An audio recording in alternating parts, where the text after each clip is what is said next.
Well, we told you going into the weekend that Kadyn Proctor, the five-star offensive lineman from Southeast Polk, was visiting Alabama. Felt like no big deal. Young man going out one final time, maybe seeing what was out there and having a little fun. It looks a lot deeper than that. Some disappointing news in the recruiting world with Kadyn Proctor. We'll get into that here today. Iowa gets a win over the weekend against Southeast Missouri State as they roll 106-75 and pick up their eighth win of the year in the non-conference, getting ready for one more non-conference game before conference play begins again on the road at Nebraska and at Penn State. We talk some men's basketball, and the women's team gets a nice win over the weekend as well. Some basketball talk and a whole lot of recruiting all today on Locked On Hawkeyes. Are Locked On Hawkeyes, your daily podcast on the Iowa Hawkeyes. Part of the Locked On Podcast Network, your team every day.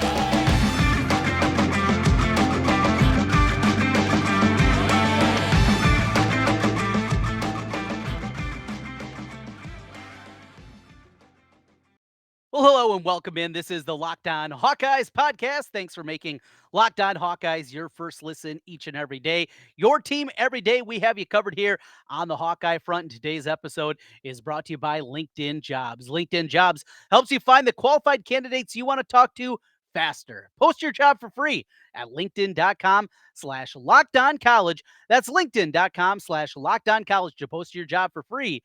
Terms and conditions apply. Well, we come to you with some disappointing news on the Kadyn Proctor front. We will get into that today, talk some basketball, and a whole lot more. Thanks for making Locked On Hawkeyes your first listen each and every day. We're available wherever you get your podcasts.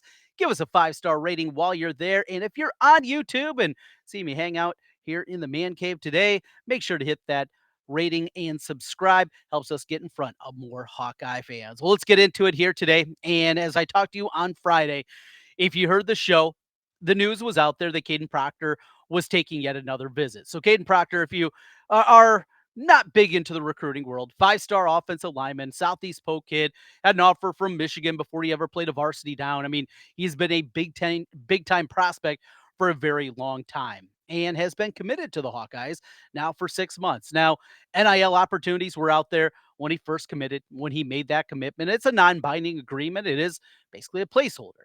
And a lot of frustrations that go along with it. We'll get into that here during this conversation. But just the background, big guy, 6'6", 340 pounds. I mean, he is a ready-made offensive tackle. I've watched him throughout his high school career, called many of his games, including this year, both the semifinals and the state championship.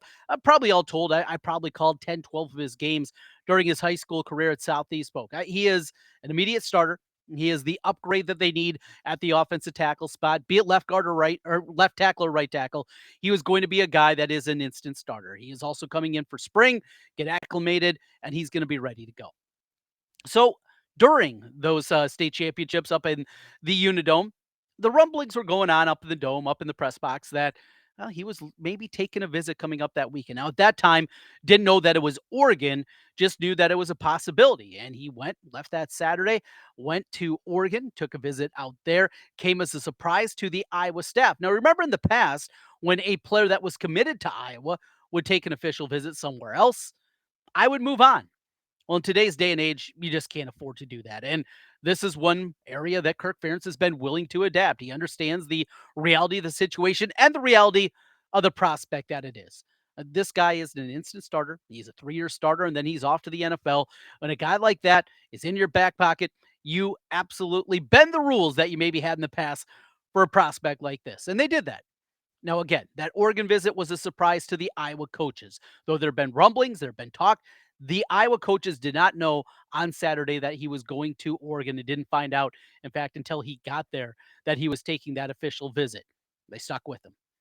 They tried to schedule then a visit to Alabama, and it looked like it was going to be perhaps during the Auburn weekend. Of course, that was Thanksgiving weekend. It didn't work out with the Proctors. They were not able to make that happen, but still wanted to see the campus one more time. He'd been to Alabama before, but wanted to get down there. Now, that gave obviously Alabama their ability to get all their ducks in a row and not just, of course, the recruiting practices and what you're going to talk about. And maybe it's bad mouthing the Iowa program. I don't know what Saban does, the snakes oil salesman that, complains about NIL. And yet here we are. with Texas A&M just because they were doing it at a better level than he was at Alabama. But whatever he does and whatever the NIL collective put together, that's its own set of circumstances. Now, we can't cry and complain as Hawkeye fans about NIL while knowing the only reason that we have a competent quarterback for next year in Cade McNamara is because of NIL. Now, without NIL, we'd be looking at what? A couple of guys that have never played a snap before, an incoming freshman that's been coached by Tony Rapiopi. I mean, it wouldn't be real exciting if we didn't have NIL in place because Cade McNamara without NIL would not be an Iowa Hawkeye. We have to live in that reality and understand there's going to be good, there's going to be bad. This is bad. Look, Iowa put together in the Iowa Swarm Collective, put together a great program for Kadyn Proctor. Are there going to be programs out there that can outspend? Absolutely. But here's the disappointing part. And you wonder how big of a piece this also played into the decision. If ultimately, we don't know anything officially at this point in time. Kadyn Proctor, at least at last check, had not taken down his commitment to Iowa on his Twitter feed. This is all speculation and conjecture right now, but people in the recruiting sites, from Blair and Tom over at HawkeyeReport.com to Sean and David over at 24/7, the people in the recruiting realm and that really have the background of recruiting, that know the ins and outs of this, they're not sounding very positive. In fact, David Eichholt, he changed his crystal ball from Iowa to Alabama. Some messages that have been put out there on both of those sites and leads you to believe that this is going in the direction more than likely of Alabama. Now, what really hurts Iowa is this. First of all, what I said, this was an instant starter. This was a guy that you put in at the tackle position. He was locked in for the next 3 years. Injuries aside, this guy is that good. Kadyn Proctor is that talented that he was going to walk in and he was going to be a day one starter. There is no doubt about it. That's the kind of prospect that they had committed for 6 months. And here we are, just a couple days away from signing day, and it looks like he's heading elsewhere. So Iowa did not have an ability to go out and recruit other high school prospects that are now committed. A big mistake, and a mistake that I've been talking about here for weeks, is their inability or their unwillingness to go into the transfer portal and look at offensive linemen. Yeah, they've been looking for wide receivers. Still don't have one. Yeah, they got Eric Gall. That's great, along with Cade McNamara. Excellent. But I continue to believe they needed to be looking at the offensive line. It was a disaster this year, and I know they were young. And you start 4 sophomores and a freshman. Hey, that's going to be a part of it. But you felt you were locked and loaded. It was going to be Mason Richmond on one side. It was going to be Kadyn Proctor on the other. You're set at the tackle spot. And they believed they had enough depth. And those young guys had built enough, and with another year of experience, that they were going to be fine in the middle. That the guards and centers were going to come together along with those good tackles, and you're going to be set. Well, now one of those tackles isn't going to be there. And what does that mean? Well, it means you're going to have either a tackle position that is going to have a big hole, like it did this year, outside of Richmond, and it was a disaster. Connor Colby took a step back during his sophomore campaign. You had Jack Plum out there. Cody Ince's injury obviously really hurt what they were trying to do in there. And now you're searching. And now you're behind the 8 ball. Because if you're looking in the transfer portal, a lot of those guys have already committed. A lot of the top prospects at the tackle position and guys that you could really sell. It's an easy sell for Iowa, right? We put guys in the league. Offensive line, that's an easy sell. Wide receivers, tough sell. Offensive line's an easy one. But I was behind the 8 ball because they thought they had Kadyn Proctor. Now, this is nothing negative to Kadyn. This is his own choice, his own decision. He's got family considerations. He's got money considerations. Look, if you take a better job, you're not going to deride anybody for doing that, are you? Well, this is what it is. This is preparing. And it's not like Iowa is the only place that you can develop as an offensive lineman. Look at that list of offensive linemen Alabama's put in the league over the last decade. Pretty salty itself. It's not like he's just going, he's going to go play for Deion at Colorado. Well, at least you wouldn't think so. Or he's going and playing for a place that doesn't manufacture offensive linemen. Alabama does that as well. Well, they do it at every position. It stings that it's Alabama. It stings that it's this close to signing day, and that's the part that really hurts the most. Decommitments in recruiting, it's going to happen. And when you're going to be fishing in these waters, and when you got 5-star talent, that's what's going to happen. Everybody's going to continue to come after him. They're not going to say, well, he's committed to Iowa, we're going to stay away. That's not the reality. More to come on this as we continue here. More on Kadyn Proctor, his decision. Where does Iowa turn if it becomes official and Proctor decides that he will take his talents down to Tuscaloosa or out to Eugene or wherever it may be? We'll talk about that. Well, also a little Iowa basketball here as we continue on Locked On Hawkeyes.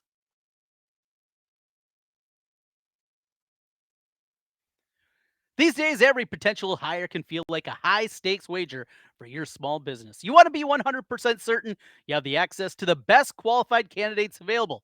Boy, this goes hand in hand with what we're talking about today. That's why you have to check out LinkedIn Jobs. LinkedIn Jobs helps you find the right people for your team faster and for free. You're a small business owner, you're looking for that right person for your business. I've used it before. It's easy to do. It saves time and it gets those great qualified candidates right in front of you. Add your job in the purple hiring frame to your LinkedIn profile. It spreads the word that you're hiring. Simple tools like screening questions make it easy to focus on candidates with just the right skills and experience so you can quickly prioritize who you'd like to interview and hire. As we come up to the end of 2022, looking to kick off 2023 with a new hire or two, LinkedIn Jobs is a place to do that. Finish the year strong and get that right member in place for 2023. It's why small businesses rate LinkedIn Jobs number one in delivering quality hires versus leading competitors. LinkedIn Jobs helps you find the qualified candidates you want to talk to faster. Post your job for free at linkedin.com/lockedoncollege. Again, linkedin.com/lockedoncollege. Post your job for free. Terms and conditions may apply. Trent Condon back with you once again on the Locked On Hawkeyes podcast. Thanks for making Locked On Hawkeyes your first listen each and every day. Again, make sure to hit that subscribe button on YouTube. Help us out, 5-star ratings, and get us in front of more Hawkeye fans. As we talk about the possibility of a decommitment from Kadyn Proctor. Again, Wednesday is when signing day is going to be happening. It's going to be a joyous time for a lot of kids out there. So, what does this mean next for Iowa? Where do they go? We talked about the transfer portal.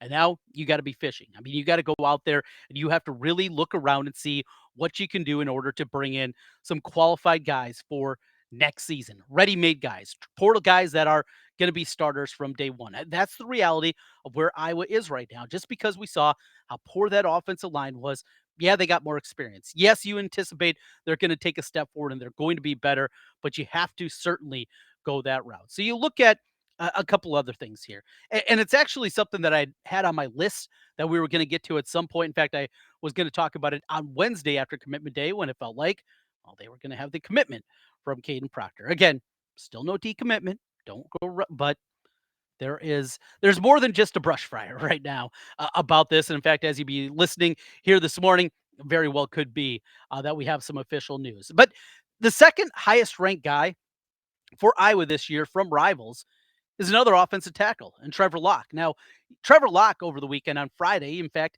he quote tweeted a picture on Twitter of him and Kadyn and the Iowa football offices saying, "Hey, stay home, make the right choice, buddy," something along those lines. Now, Trevor Locke, very highly regarded guy in his own right.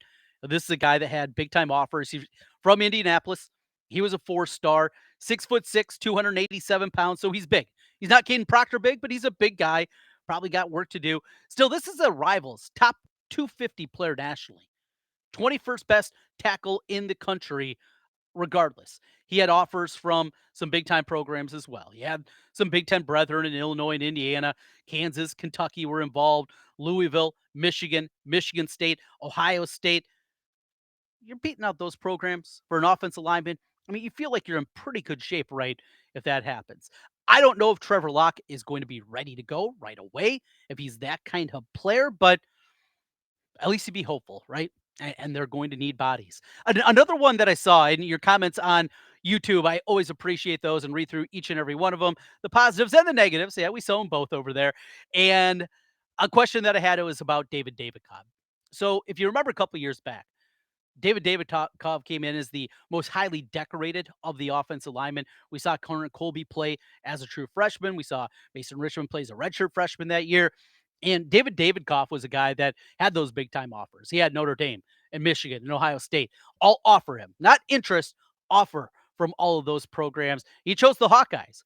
Well, injuries have absolutely crushed his 2 years. There are people out there that believe that his football playing career is over. And if he does give it another shot, it might even be at another program. I would not even anticipate that he is going to be a guy that he'd even put in your too deep right now when you look forward to next season. Anything that you could get out of David Cobb going forward would be a bonus. It's nothing that you can count on at this point in time. So that's another name that's been bandied about. Get out there, do the work.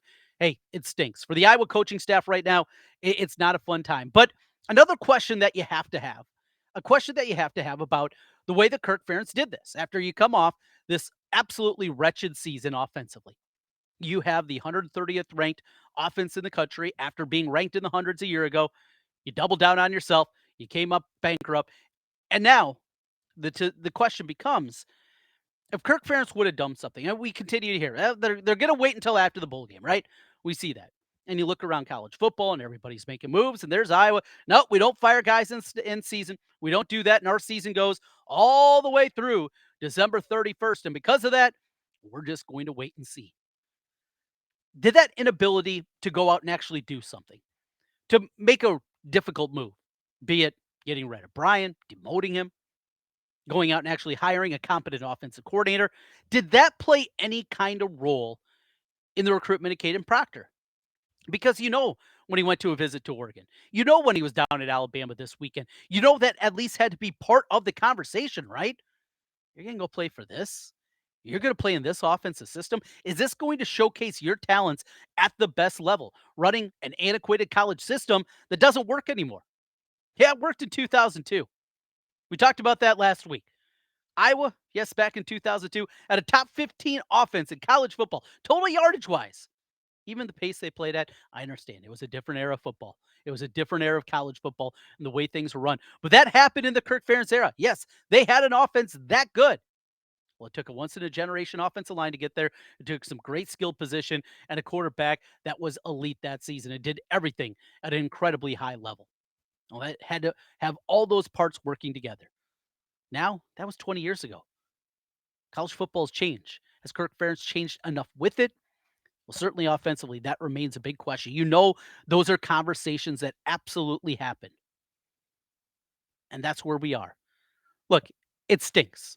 You recruited this guy. You've had him committed for 6 months. You continue to put the work in. I think he's been to Iowa City on visits like 10 different times. He's probably been there even more, hanging out with his buddy from high school, Xavier Wampa. I mean, you have all this happening, and you put in the work, but I'm not going to cry for this coaching staff. That's what the money's for, right? That's why these guys are paid hundreds of thousands of dollars as assistant coaches. That's why your offensive and defensive coordinator are paid $1 million a year. That's why Kirk Ferentz is making millions of dollars a year. That's what the money's for, stupid. It's because it's not an easy job. It's tough, right? And you also bring in a lot of money on top of it. That's also a big piece of it. It's a frustrating time. This is one thing that I will beg of you. Go on, complain to your buddies, the guy in the office next to you. Go have lunch with a friend. Go have a beer after work and complain to each other and go back and forth and have your things. But please, for the love of everything holy, do not, I repeat, do not tweet at Kadyn Proctor. Positive or negative, it's not going to help. It's not going to change his decision. And if it's on the negative side, it's not going to help anything. Just don't do it. I know we're frustrated. I'm frustrated. You're frustrated. As Hawkeye fans, you have to be frustrated because you thought at minimum you feel good about the tackle position going into next season. And now you got huge question marks. But going out and actually sending a tweet to a 17, 18-year-old kid, it's not helpful. Be the adult. Have a beer and complain about it with a buddy. Go home. Pour yourself a scotch. Whatever it takes. Have a puff. I don't know what you're into. But please, please, across the board, not just Kadyn Proctor, don't tweet at high school kids. It's not going to be helpful. We're coming back talking basketball here on the Locked On Hawkeyes podcast. We take a look back at what happened on Saturday night as Iowa cruised to another non-conference victory, this time against Southeast Missouri State. That's as we continue on the Locked On Hawkeyes podcast.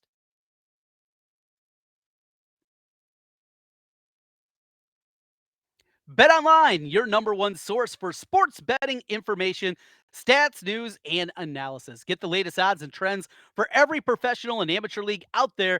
Pro football, college bowl season is here. Basketball, the World Cup just finished up. There's a lot more soccer to bet on, though, right around the corner. They have it all at BetOnline. And if you love sports podcasting, hey, if you're listening to me, I'm sure you do, you can find those also at BetOnline. Always the fastest and easiest way to get your sports betting information. Head to the website today or hop on your phone to learn more. BetOnline, where the game starts. So speaking of point spreads and speaking of BetOnline, Iowa gets the win. It goes over. I gave you that little nugget last week saying those non-conference games, boy, they tend to go over when they're playing the bye games, the tomato cans, the easy opponents on their schedule. Those things go over time in and time out. And this one cruised over as Iowa puts 106 points up on the board. It was all about Philip Bracha. I mean, that is the biggest storyline coming out of that game. And just to watch his development this year. Comes in last year from North Dakota. Look, they were desperate for any kind of big man. And Philip Bracha is not your typical Big Ten big man. In today's environment, you're thinking of the behemoths out there, the Kofi Coburns, the Zach Eady's, just those absolute monsters going back, Luka Garza. That's not what this is. He's a different guy. He's undersized. He's 6'9". He probably should be a power forward in most systems, but the way I was built right now, he is going to be their center. You saw glimpses a year ago. You saw times where, man, this guy, maybe he's got a little something more there. A little athleticism through the paint a couple of times, but he was still learning. It's a big jump coming from the Summit League and going through the rigors of the Big Ten week in and week out. And we'll still see. Look, this was against Southeast Missouri State. This is not a good basketball team that they played on Saturday night. It's nothing to get overly excited about. Putting 106 up on the board against a team like this. Look, you got to do it against good opponents. And letting the Wisconsin game slip away, that's going to be frustrating. Just not giving your best effort and not playing well against Duke, that's frustrating. We know Iowa can do this against the bad opponents, so you don't want to read too much into it. But for Philip Bracha, he continues to show that there is more to his game and that he can be a guy that they run the offense through at times. Now, I complained a little bit earlier this season. Felt like they did that maybe a little bit too much. We saw too much of the offense going through Philip Bracha. I might be wrong on that front. I really might be wrong on that one if he can continue to just be this consistent. If they can get 15 and 9 from him a night, just think about the upside of this team with Chris Murray coming back, hopefully here pretty soon. Still doesn't look like he's going to be back. Certainly not for the next game against Eastern Illinois. And continue to hear not likely to play, certainly in the Nebraska game, maybe even the other road game as Big Ten play gets started again with the Penn State one. Possibility of maybe the Indiana game. There's other people who think it's even going to be longer than that. But that aside, they're going to get Chris Murray at some point back with this basketball team. Tony Perkins, I love the game. I love the swagger that he plays with. But another huge part of what we saw Saturday night was, again, Peyton Sandfort getting going a little bit. And they went to him early and often. And that was probably the biggest thing that you look for in that game. Just finding a way to get him out of his shooting slump. He was hitting shots early, and it wasn't just three-pointers. I mean, there was more variety to his game, something that is necessary. There's so many times that guys that are good offensive players, you just get pitch and holding, and with it, you go a little bit deeper and you just say, boy, this guy, he's just a shooter. Sandfort, that is his best quality, right? He is a dead-eye shooter. When he is on, beautiful form. He's got the size to get it over guys, even more athletic guys. He can get over them because of that 6'8" frame. His shooting is a number one. That's the top of the heap. But if you can do a little bit more, a little pull-up game, off a couple of dribbles, get to the rim every once in a while, it's not going to be a huge part of his game. Look, he's not an elite athlete. He's not a plus athlete by any means. He's not going to be beating guys in the Big Ten game in and game out on the dribble. You do it a couple times a game, though. Put it on the deck, get around a guy, pull up, hit a jumper. That is going to open up things for you offensively and get those shots, those three-point shots off even more. Great to see him get going a little bit, even against Southeast Missouri State. One final thing, we also saw Tony Perkins come out there, but one to keep an eye on is what we saw from Connor McCaffrey. Now, Connor, he was out there doing Connor things, right? 9 points, 5 rebounds, 3 assists, had a steal in the game. He did Connor things because that's what Connor does. And I absolutely love the guy. But wrist injury. So he's dealing with that right now. Came out a couple of different times in the game, kind of grabbing at it, kind of fisting together the hand and put ice on it. Saw that one of the shots of the game. Look, Connor right now is one of your most viable three-point shooters. You can't afford a wrist injury to a guy like that. So hey, he's tough. He's going to grit it out. That's not going to be a problem for him. But I need Connor McCaffrey. I mean, to think coming into the year, if you said Connor McCaffrey, how important he would be.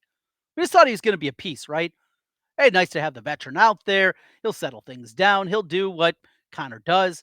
There's been a lot more to his game this year. And with it, more minutes that he has earned this season. Certainly want to see him back healthy. Hopefully, this is not something that lingers all throughout the season. And one other thing, Patrick McCaffrey. So, Patrick is a guy that's been one of the more, frankly, infuriating guys to watch during his tenure in Iowa because he's talented. And talent's there. He's a good athlete. He can get up and down the floor. But basketball IQ wise, there were so many times where he'd take an ill-advised shot, or he just at the wrong time would pull up when he didn't need to, or take it into the hoop and take a wild flailing shot that just wasn't there. It wasn't part of the offense. And frustration that would come watching him do that.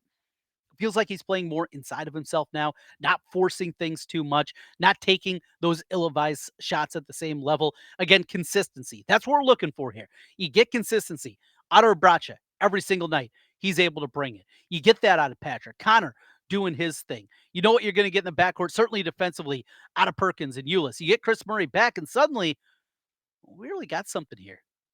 We got a team that has a chance to make a run. That is what you're hopeful for. That is what you're looking for out of this team. Get that consistency. One more game that'll come up on Wednesday against Eastern Illinois before they break for Christmas. And then they'll get started on the 29th of December as they go on the road to take on in that one, Nebraska. All right, one final thing on the women's side. Had a couple of people on the YouTube say, hey, you haven't talked much women's basketball. And you're right. Haven't talked a ton about it. Talked a lot after the Iowa State women's game.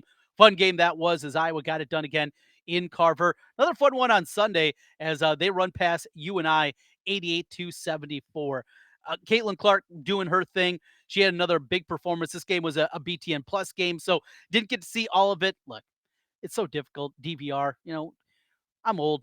I'm in my 40s. I just like to flip on my DirecTV and hit the record button and be able to fast forward and watch things that way. When it's on BTN Plus, you got to pull up the phone. All right, got to pull up the app, try to screen it up on there. Then you can't fast forward through commercials. You can't fast forward dead ball situations, things like that. It just makes it more difficult. So I didn't see all of the game. Monica Cesano, though, she was really good too. She had 22 in the game. But the most important piece for Iowa women's basketball, again, is an injury concern. That was Kate Martin. She was out there, looked like a scary injury last week against Minnesota. It was a shin injury. At the time, though, looked like it was going to be something much worse than that. Went through practice a couple of days last week. She was able to go in the game. She was out there as a starter, had 9 points, but she's just so important. She can do so many different things for this women's team. A little love for the women's basketball team. And coming up next now for Iowa as they get ready for Big Ten play. Their schedule will conclude in the non-conference also on Wednesday against Dartmouth before they'll have Purdue coming in then on the 29th. That will be their first Big Ten matchup of the season. So that's what we got covered for you here today. We'll, of course, be with you each and every day in the latest. Again, Wednesday is signing day. That will be a big one as it pertains to Kadyn Proctor. As more news comes available, we will always pass it along to you. Thanks again for making Locked On Hawkeyes your first listen each and every day. For your second listen, check out Locked On Sports Today, the biggest stories around the sports world in 20 minutes or less. Instant reaction, game recaps, and Locked On's take of the day. Locked On Sports Today, available on YouTube and wherever you get podcasts. We'll be back with you tomorrow. Hopefully better news. Don't hold your breath on the Kadyn Proctor front. We'll talk to you then. Go Hawks.